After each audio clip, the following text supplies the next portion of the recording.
إن الحمد لله نحمده ونستعينه ونستغفره ونعوذ بالله من شرور أنفسنا ومن سيئات أعمالنا من يهده الله فلا مضل له ومن يضلل فلا هادي له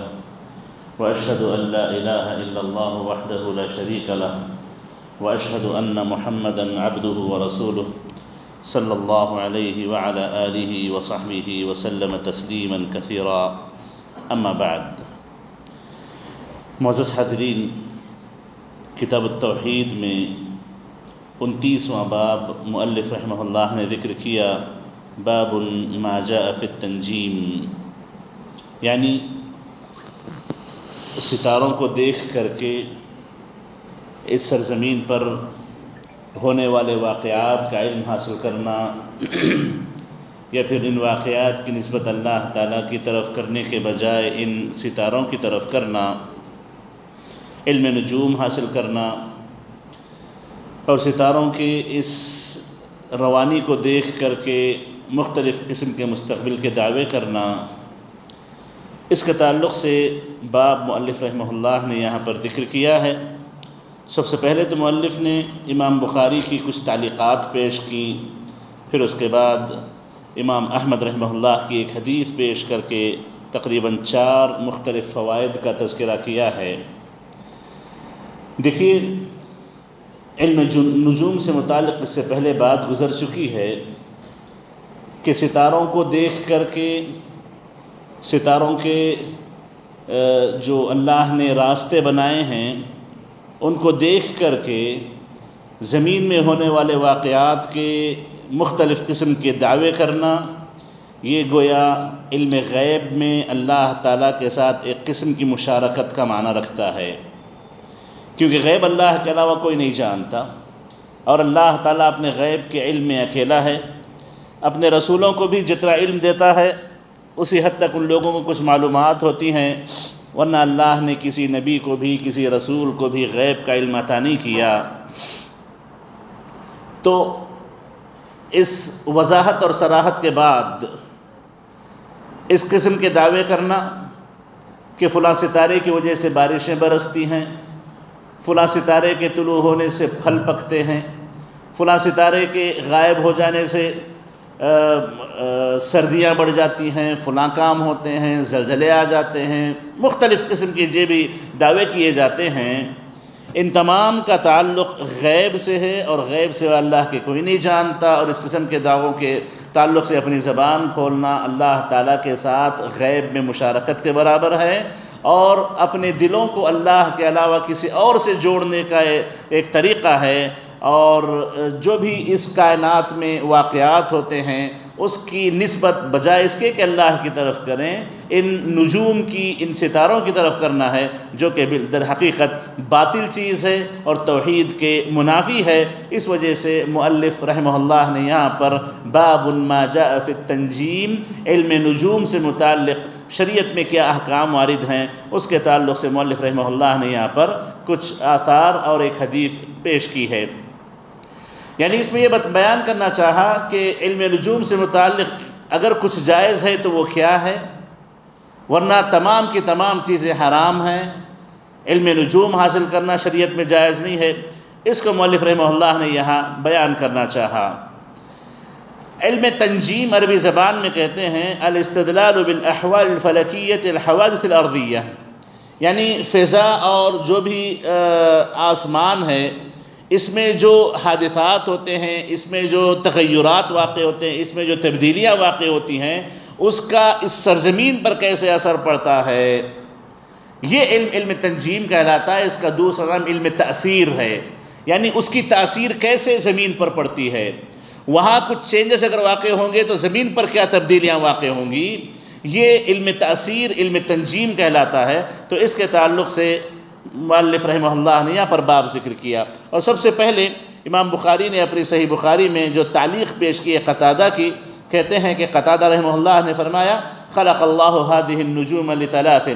اللہ تعالیٰ نے ان ستاروں کو 3 مقاصد سے پیدا کیا ہے، زینۃ للسماء، آسمان کی زینت کے طور پر، ورجوما للشیاطین، شیاطین کو مار بھگانے کے لیے، وعلامات یہتدی بہا، اور راہ کو پہچاننے کے لیے، سمت کو پہچاننے کے لیے، اپنے سفروں میں راہ کی تعیین کے لیے اللہ نے ان ستاروں کو پیدا کیا ہے۔ فَمَن تَأَوَّلَ فِيهَا غَيْرَ ذَلِكَ، اب اگر کوئی آدمی ان تینوں سے ہٹ کر کے کوئی اور اس کے معنی نکالتا ہے، کوئی اور اس کا مطلب نکالتا ہے، کوئی اور اس کی تعویل پیش کرتا ہے، فَقَدْ أَخْطَأَ وَأَضَاعَ نَصِيبَهُ وَتَكَلَّفَ مَا لَا عِلْمَ لَهُ بِهِ۔ تو کہتے ہیں قتادہ رحمہ اللہ کہ جو ان تینوں سے ہٹ کر کے کوئی نیا معنی اس سے نکالنا چاہے تو اس نے غلطی کی، اور اس نے غلطی کر کے اپنے آپ کو بدنصیب کر لیا۔ اضاع نصیبہ،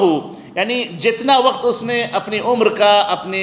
پیسے کا یا اپنی صلاحیتوں کا اس علم میں لگایا، اتنا اس نے ضائع کر دیا، اتنا اسے ضائع کر دیا۔ نہ دنیا میں کوئی فائدہ ہوگا، نہ آخرت میں کوئی فائدہ ہوگا، بلکہ یہ چیز اسے دنیا اور آخرت دونوں کا نقصان ہی پہنچائے گی۔ اور کہتے ہیں وَتَكَلَّفَ مَا لَا عِلْمَ لَهُ بِهِ، اور ایسے مسائل میں اس نے اپنے آپ کو داخل کیا جس کا اسے علم ہی نہیں دیا گیا ہے،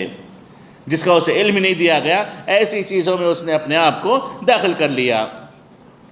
مؤلف نے اس کے بعد ایک اور قتادہ کا قول ذکر کیا، کہتے ہیں وَكَرِهَ قَتَادَةُ تَعَلُّمَ مَنَازِلِ الْقَمَرِ، یعنی چاند کی تقریباً 28 منزلیں ہوتی ہیں، یعنی 28 دن، 29ویں کو کبھی دکھتا ہے کبھی نہیں دکھتا ہے، 29ویں کو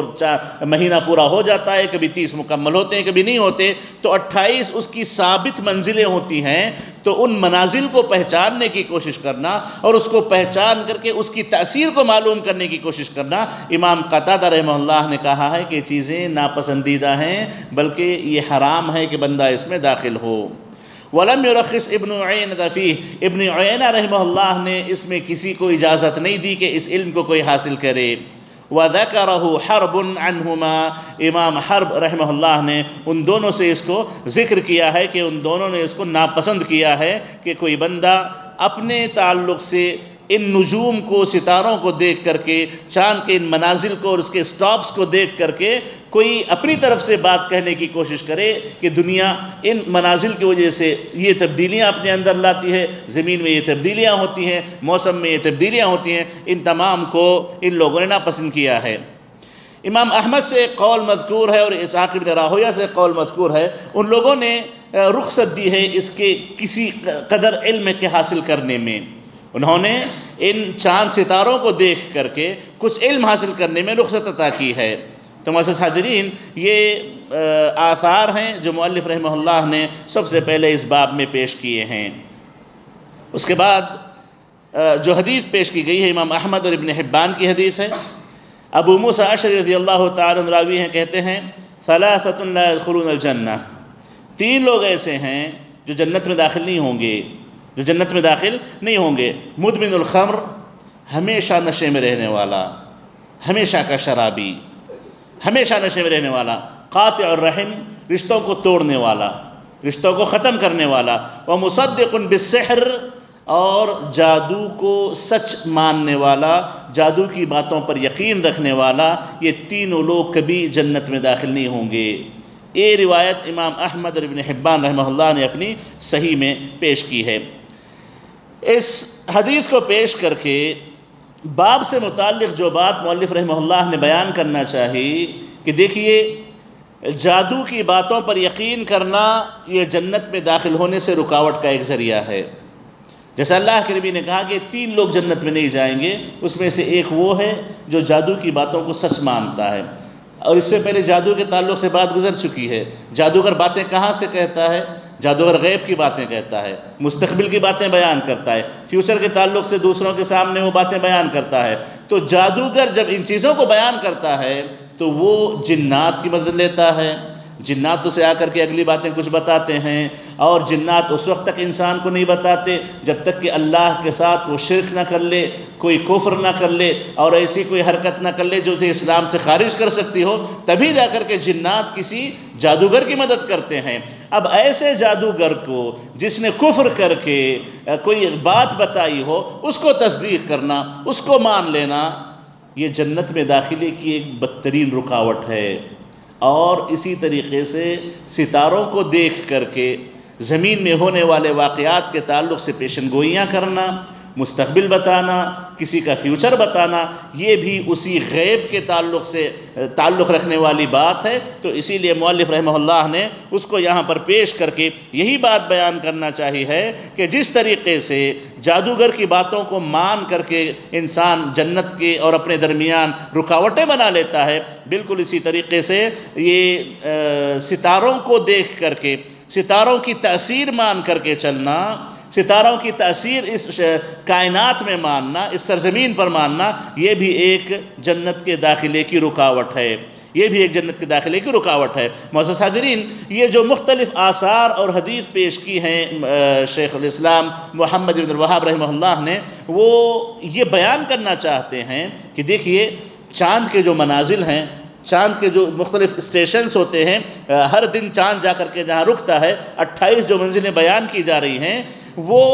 اس لیے ہوتی ہیں جیسا کہ اللہ تعالیٰ نے قرآن مجید میں کہا چاند اور ستاروں کے تعلق سے، اور کہتے ہیں کہ چاند بھی ایک ستارے ہی کے حکم میں آتا ہے۔ جتنے ستارے اللہ نے بنائے اس کے 3 سب سے بڑے فائدے ہیں۔ سب سے پہلے تو یہ ہے کہ آسمان اگر ستاروں کے بغیر ہو تو ڈراؤنا لگتا ہے، بڑا تاریک اور اندھیرا لگتا ہے، اور اللہ نے اس آسمان کی زینت کے لیے اس میں ستارے رکھے ہیں۔ تو ستاروں کا ایک فائدہ یہ ہے کہ یہ زینت کا کام دیتا ہے، زینت کا کام دیتے ہیں۔ اور دوسرا فائدہ یہ ہے کہ جب اللہ تعالیٰ کوئی وحی بھیجتے تھے، اللہ کے نبی کی طرف کوئی بات آنی ہوتی تھی، جبریل کو آپ سناتے، جبریل فرشتوں کو سنانا چاہتے، فرشتوں کو جب سنایا جاتا تو یہ شیاطین آگے بڑھ کر کے اوپر اٹھ کر کے اس بات کو سننے کی کوشش کرتے تو ان کو نہ سنائی دیا جائے۔ اللہ نے ستاروں کو اس لیے بنایا تھا کہ فرشتے ستارے پھینک کر کے شیاطین کو مارتے تو شیاطین وہاں سے بھاگ جاتے، دوڑ جاتے۔ تو شیاطین کو مار کر بھگانے کے لیے اللہ نے ستارے رکھے ہیں۔ ستاروں کا ایک اور فائدہ یہ ہے، ستاروں کا ایک اور فائدہ یہ ہے۔ تو یہ 2 فائدے ہیں۔ اور تیسرا فائدہ یہ ہے کہ دیکھیے پچھلے زمانے میں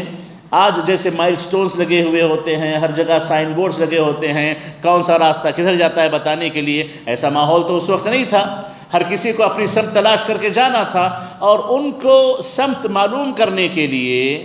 ایک تو دن کا وقت ہوتا تو سورج ہوتا، سورج سے پہچان لیتے کہاں مشرق ہے، کہاں مغرب ہے، کہاں شمال ہے، کہاں جنوب ہے۔ اور جب سورج نہ ہوتا، رات کا اندھیرا ہوتا،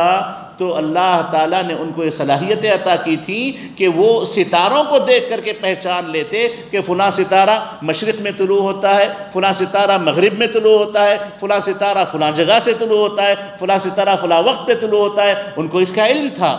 وہ اس کو جانتے تھے، اس کے ذریعے وہ اپنی راہ پہچانتے تھے، رہبری کرتے تھے، اور سمت متعین کرتے تھے، جہت متعین کرتے تھے، اور اس سفر کے لیے نکلا کرتے تھے۔ تو یہ تیسرا فائدہ ہے جس کے خاطر اللہ تعالیٰ نے ان ستاروں کو بنایا ہے۔ اور اسی طریقے سے نماز کے اوقات انہی چاند سورج کے ذریعے پہچانے جاتے ہیں، مہینے کی ابتدا اور انتہا اسی چاند کے ذریعے پہچانی جاتی ہے، قبلے کے تعین اسی چاند و سورج کے ذریعے ہوتی ہے۔ غرض یہ کہ چاند ستارے جو اللہ نے آسمان میں رکھے ہیں، یہ اس کے کچھ مخصوص فائدے ہیں۔ ان فائدوں کی حد تک انسان ان سے فائدہ اٹھاتا ہے تو کوئی حرج کی بات نہیں ہے، لیکن اس فوائد میں بھی بہت زیادہ آگے بڑھنے سے منع کیا گیا، ان فائدوں کے نکالنے میں بھی بہت زیادہ آگے بڑھنے سے منع کیا گیا ہے کہ کہیں کوئی غلط چیز میں انسان نہ پڑ جائے، غیب کا دعویٰ کرنے میں انسان نہ پڑ جائے، پھر یہ نہ کہنے لگے کہ فلاں ستارے کے طلوع ہونے کی وجہ سے بارشیں ہوئیں اور فلاں ستارہ طلوع نہیں ہوا، بارشیں رک گئیں۔ بارشوں کی نسبت بجائے اس کے کہ اللہ کی طرف کریں، ان ستاروں کی طرف کرنے لگیں۔ ہواؤں کی نسبتیں بجائے اس کے کہ اللہ کی طرف کریں، ستاروں کی طرف کرنے لگیں۔ یہ غلط چیز پیدا نہ ہو، اس وجہ سے نبی کریم علیہ الصلوۃ والسلام نے سختی سے منع کر دیا کہ علم نجوم حاصل نہیں کرنا چاہیے، جیسے اس سے پہلے احادیث گزری ہے، من اقتبس شعبۃ من النجوم فقد اقتبس شعبۃ من السحر۔ جو آدمی ستاروں کا علم تھوڑا سا بھی حاصل کر لے تو گویا اس نے جادو کا علم حاصل کر لیا ہے، گویا اس نے جادو کا علم حاصل کیا ہے، اور جادو کفر ہے، جادو کفر ہے۔ اور جادو کے تعلق سے آپ نے یہ بھی پہلے سنا کہ جادوگر کی سزا اللہ کے رسول صلی اللہ علیہ وسلم نے اس کی گردن مارنا رکھا ہے، اس کو قتل کر دیا جائے گا۔ تو جب یہ چیزیں ستاروں میں جو فائدے حاصل اس سے ہو سکتے ہیں اس میں غلو کرنے سے حاصل ہو سکتی ہیں، تو اس وجہ سے ستاروں کے علم سے شریعت نے روک دیا، منع کر دیا ہے، تاکہ یہ غلط چیز ذہنوں میں پیدا ہی نہ ہو۔ اب اگر کوئی آدمی ان سے آگے بڑھ کر کے یہ دعویٰ کرنے لگے کہ ستاروں کی وجہ سے اس سرزمین پر مختلف قسم کی تبدیلیاں واقع ہوتی ہیں، ستاروں کی وجہ سے سمندروں کی موجوں پر فرق پڑتا ہے، ستاروں کی وجہ سے بادل برسنے لگتے ہیں، ستاروں کی وجہ سے ہوائیں چلنے لگتی ہیں، ستاروں کی وجہ سے ہواؤں میں نرمی یا ہواؤں میں گرمی پیدا ہوتی ہے۔ اس قسم کے دعوے کرنے لگے اور ستاروں کی طرف نسبت کرنے لگے، تو بلا شبہ یہ بہت بڑی گمراہی ہے، یہ بہت بڑی گمراہی ہے۔ اور اس گمراہی سے روکنے کی خاطر مؤلف رحمہ اللہ نے یہاں پر اس باب کا تذکرہ کیا کہ علم تنجیم یہ کوئی جائز علم نہیں ہے۔ نجوم یعنی ستارے، اس کا علم حاصل کرنا کوئی اچھی بات نہیں ہے۔ مسلمان کو چاہیے کہ علم تنجیم سے اپنے آپ کو دور رکھے، محفوظ رکھے۔ ہاں، صرف جو شریعت میں مطلوب چیزیں ہیں ان کو معلوم کرنے کی حد تک وہ ستاروں سے فائدہ اٹھاتا ہے تو اس کی شریعت اجازت دیتی ہے، اور اگر اس سے بڑھ کر کے کوئی اور چیز وہ حاصل کرنا چاہتا ہے تو جیسے قتادہ رحمہ اللہ نے فرمایا وہ غلطی کر رہا ہے، اپنی عمر کو ضائع کر رہا ہے، اور ایسے علم کو حاصل کرنے کی کوشش کر رہا ہے جس کا اس کو کوئی علم ہی نہیں ہے، جس کا اسے کوئی پتہ ہی نہیں ہے، ایسے میں اپنے آپ کو داخل کرتے جا رہا ہے۔ مؤلف رحمہ اللہ نے اس کے بعد جو باب ذکر کیا وہ اسی سے متعلق ہے، باب ما جاء فی الاستسقاء بالانواء،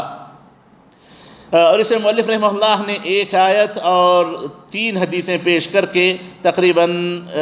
10 مسائل پیش کیے ہیں۔ مختصر انداز میں اس کو ہم پڑھ لیں گے کیونکہ اس کے تعلق سے کئی باتیں گزر چکی ہیں۔ الاستسقاء بالانواء، نوع کہتے ہیں یہ جو تقریباً چاند کی 28 جو منزلیں ہوتی ہیں اس کو نوع کہا جاتا ہے، یعنی ایک قسم کے جو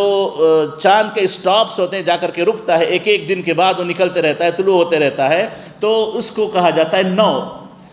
اور ایک اور معنی بھی پیش کیا گیا ہے کہ نوع کا معنی ہوتا ہے ستارے کا، اور جیسے میں نے بھی کہا کہ چاند کو بھی ایک ستارہ ہی کہا جاتا ہے، ایک سٹار ہی کہا جاتا ہے، تو اس اعتبار سے اگر کوئی بارشیں جو نازل ہوتی ہیں اس کی نسبت اگر ان ستاروں کی طرف کرتا ہے تو اس کے تعلق سے شریعت میں کیا حکم ہے، شریعت کیا بتاتی ہے۔ اس میں مؤلف رحمہ اللہ نے کچھ باتیں یہاں پر کچھ پیش کی ہیں، کچھ فائدے ذکر کیے ہیں۔ سب سے پہلے سورہ واقعہ کی آیت پیش کی ہے، وَتَجْعَلُونَ رِزْقَكُمْ أَنَّكُمْ تُكَذِّبُونَ، تم اپنے رزق کو جو اللہ نے تمہیں عطا کیا ہے اس کی شکر کا طریقہ یہ بیان کرتے ہو، یہ بناتے ہو کہ اللہ کی تکذیب کرتے ہو، اللہ کو جھٹلاتے ہو۔ یعنی اللہ نے تمہیں رزق دیا ہے، اللہ نے تمہیں روزی عطا کی ہے، اس روزی کے بدلے میں تمہیں اللہ کا شکر گزار ہونا چاہیے، بجائے اس کے کہ تم اللہ کے شکر گزار بنو، اللہ کو جھٹلانے لگے ہو، اللہ کو جھٹلانے لگے ہو۔ یہ آیت جو پیش کی اس معنی میں ہے کہ دیکھیے ہمیں رزق ملتا ہے اس سرزمین سے، زمین سے اناج اگتا ہے، زمین سے جو اناج اگتا ہے اسی کو کھا کر کے جانور پلتے ہیں، بڑھتے ہیں، انہیں ایک حیات اور زندگی نصیب ہوتی ہے، اور انہی کو کھا کر کے ہم زندگی گزارتے ہیں، یہی ہمارا رزق ہے۔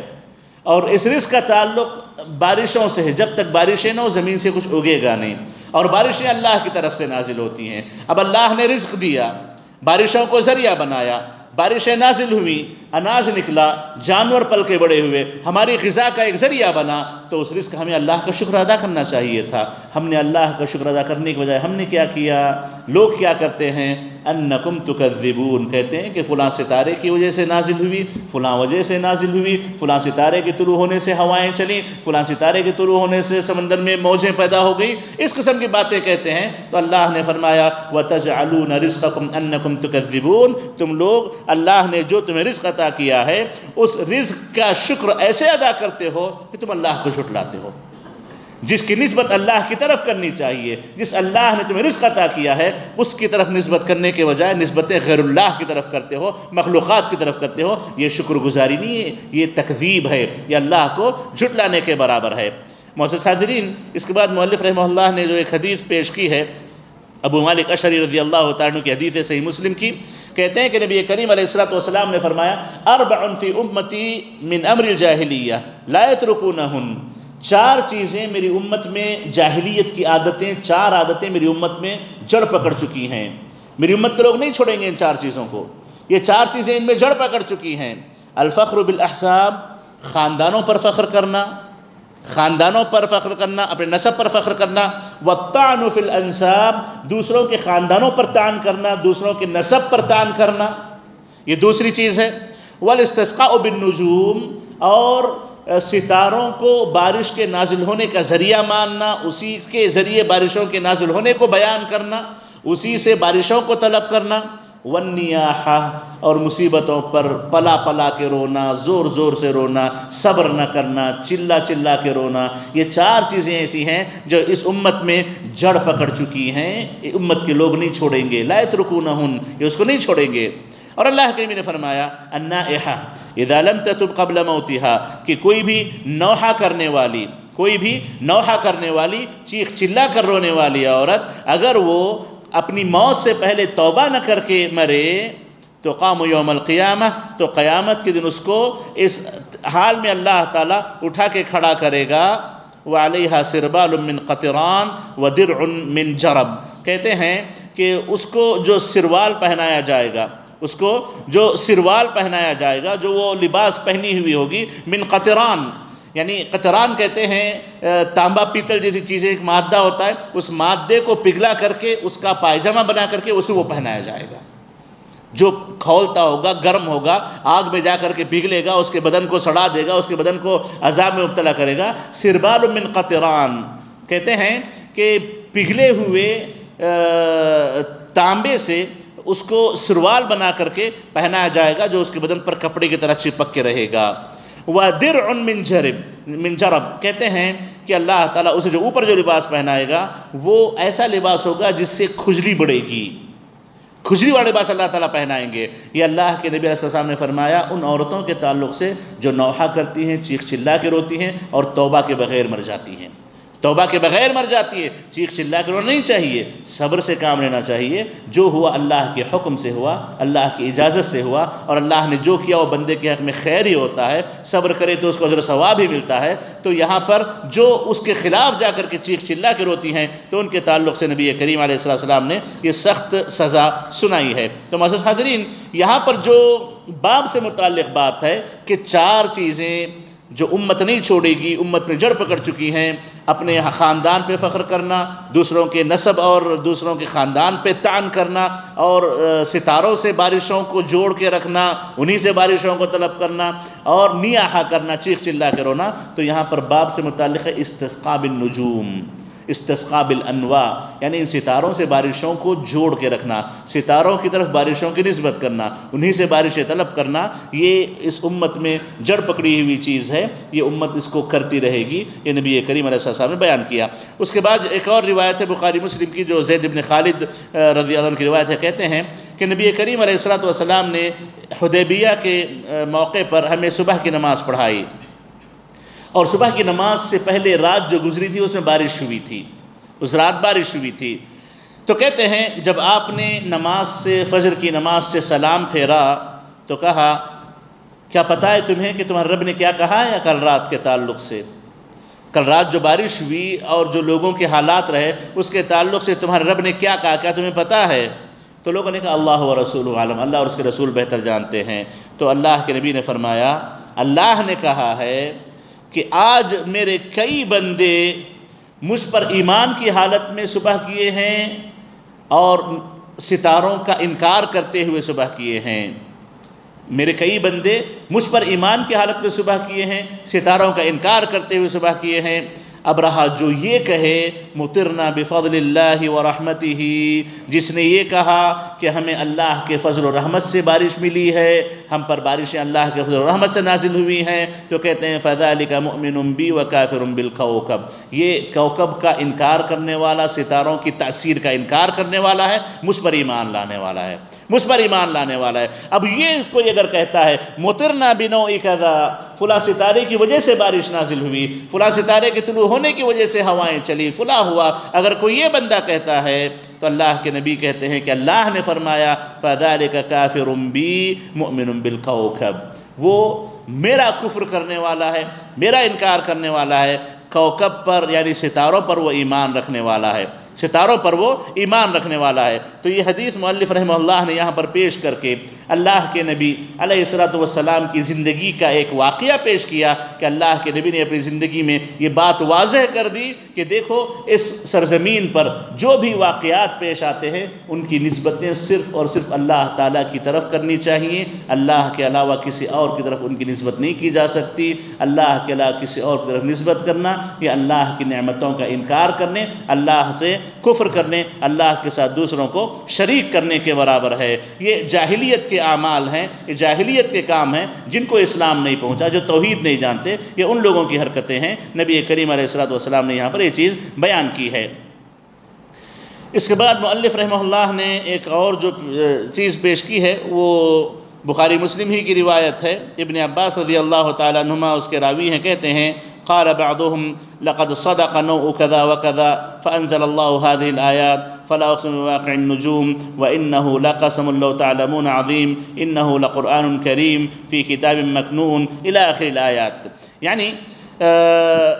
اسی حدیث میں ابن عباس فرماتے ہیں کہ بعض لوگوں نے بارش کے نازل ہونے کے بعد یہ کہا کہ ہاں صحیح بات ہے، فلاں ستارہ سچا ہے، وہ آیا تو بارش نازل ہو گئی، وہ آئے تو بارش نازل ہو گئی، رات میں ہم نے ستارہ دیکھا، بارش رات کو ہو گئی، بالکل صحیح بات ہے، بالکل سچی بات ہے۔ تو اللہ نے یہ آیتیں نازل کر دی جو سورہ واقعہ کی آیت نمبر 75 سے لے کر کے 82 تک ہے، 75 سے لے کر کے 82 تک جو آیات ہیں، یہ آیتیں اللہ تعالیٰ نے نازل کر دی۔ اللہ تعالیٰ نے یہاں پر یہ بات واضح طور پر بیان کر دی، فلا اقسم بمواقع النجوم، یعنی نہیں، میں قسم کھاتا ہوں ان ستاروں کے موقعوں کی، ان ستاروں کی جگہوں کی، وَإِنَّهُ لَقَسَمٌ لَوْ تَعْلَمُونَ عَظِيمٌ، اور بے شک اللہ نے جو قسم کھائی ہے بہت بڑی قسم ہے اگر تم جانتے ہو۔ انہ لقرآن کریم، بے شک یہ قرآن کریم ہے جو بالکل محفوظ کتاب میں ہے، سوائے پاکیزہ فرشتوں کے کوئی اور اس کو چھوتا نہیں ہے، یہ رب العالمین کی طرف سے نازل کردہ کتاب ہے۔ أَفَبِهَذَا الْحَدِيثِ أَنْتُمْ مُدْهِنُونَ وَتَجْعَلُونَ رِزْقَكُمْ أَنَّكُمْ تُكَذِّبُونَ، کیا اس قرآن مجید کو تم جھٹلاتے ہو، اس کا تم مذاق اڑاتے ہو، اس کے تعلق سے شک کرتے ہو؟ پھر کہا وَتَجْعَلُونَ رِزْقَكُمْ أَنَّكُمْ تُكَذِّبُونَ، تم جو اللہ نے تمہیں رزق عطا کیا ہے اس کی شکر گزاری تم ایسے کرتے ہو کہ اللہ کو جھٹلانے لگے ہو، اس کی شکر گزاری تمہاری یہ ہو رہی ہے کہ تم اللہ کو جھٹلا کر کے ان بارشوں کی نسبتیں، ان نعمتوں کی نسبتیں، اس رزق کی نعمتیں بجائے اس کے کہ اللہ کی طرف کرو، ان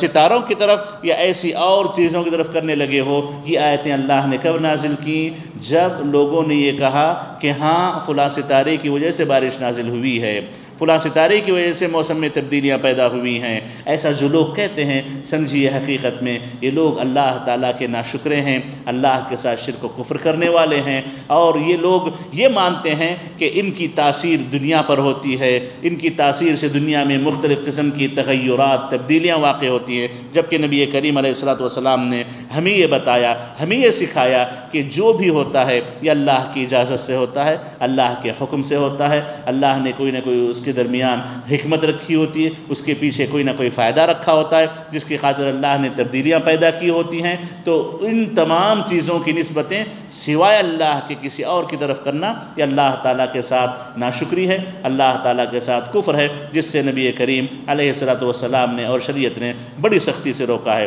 تو ان تمام باتوں کا خلاصہ یہی ہے کہ غیب کے مسائل میں سوائے اللہ کے کسی اور سے اپنے دل کو لگانا، کسی اور جگہ سے غیب معلوم کرنے کی کوشش کرنا، یا کسی اور چیزوں کی طرف